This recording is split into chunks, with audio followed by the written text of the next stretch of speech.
أعوذ بالله من الشيطان الرجيم. بسم الله الرحمن الرحيم. لا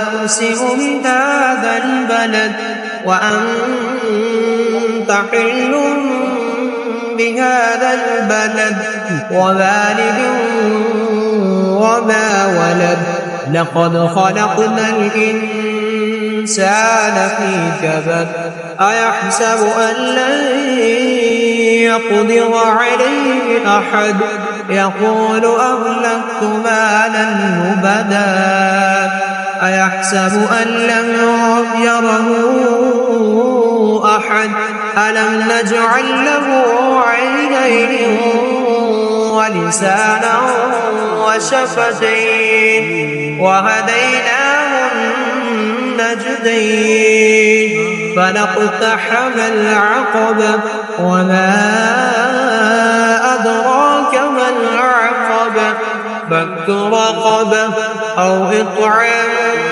في يوم ذي مسغبة يتيما ذا مقربة أو مسكينا ذا متربة ثم كان من الذين آمنوا وتواصوا بالصبر وتواصوا بالمرحمة أولئك أصحاب الميمنة والذين كفروا بآياتنا هم أصحاب المشأمة عليهم نار مؤصدة صدق الله العظيم.